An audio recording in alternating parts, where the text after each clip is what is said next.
2016 GLOBSEC conference. GLOBSEC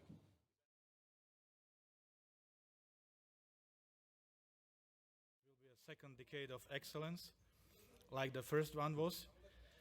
GLOBSEC has become the most influential security conference east of Munich by now, with original Slovak niche, regional settings, and also worldwide outreach, helping us to find solutions to some of the most pressing international issues of our times. Rasta spoke about it when we met here last year, 10 months ago. We were more optimistic than we are today, and I, while opening this conference, tried to spread out some positive messages. Unfortunately, migration and terrorism shattered our basic understanding of reality in Europe and beyond. And now it's our challenge, but also our responsibility, to search for avenues to make sure that this continent is still safe, rules-based, and in control. And that's also the message that we have to send out of Europe to our partners, the message of determination. But this could and should be also an opportunity to ask ourselves some suggestive questions.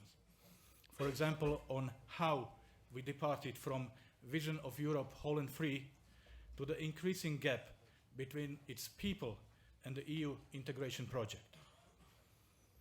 From passion for membership to enlargement malaise, all the way to Euroscepticism and mistrust, and even to the threat of the first ever disintegration in the European Union.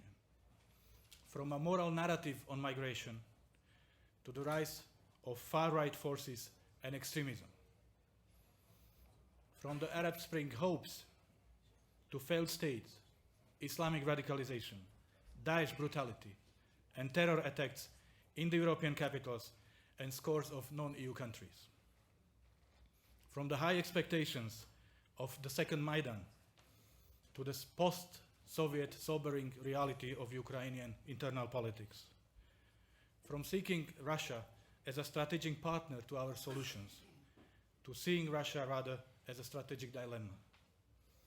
From the EU Energy Union projects to the internal divisions over the South Stream or North Stream projects. So this is the perspective this year and beyond. Brexit, migration, terrorism, and add the Ukraine crisis, the Middle East turmoil, instability in North Africa, and so on. It all shows that Europe, the safest of islands, is surrounded by the bloodiest conflicts on our planet. But alarming is also a gap between what world's elites say and common people think. A feeling is strong that the period of peace, stability, and even prosperity might be on decline. And the automatic guarantee that democracy will prevail is questioned more than often. Do we have the capacity to tackle these challenges without trying to think out of the box and confront our traditional European idealism with ruthless realpolitik, facing unheard barbarism? To confront our deeply rooted humanism with broken safety after unprecedented wave of terror? Or to confront our political correctness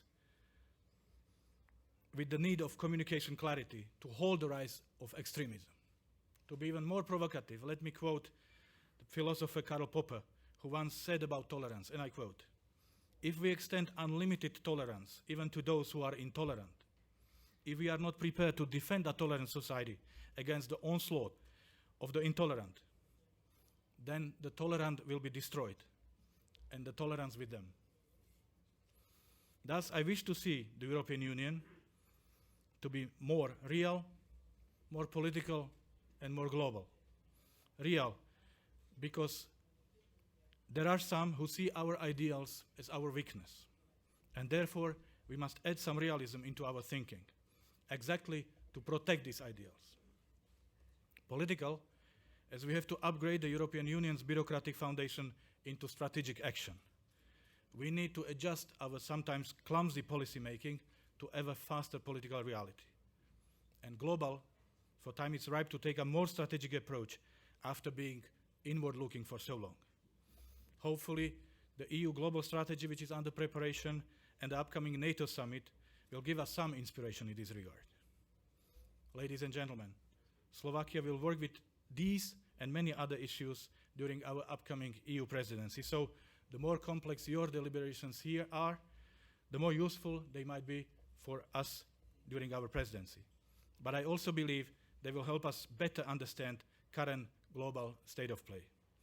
Finally, let me thank our Czech colleagues and friends for this year's GLOBSEC partnership and support.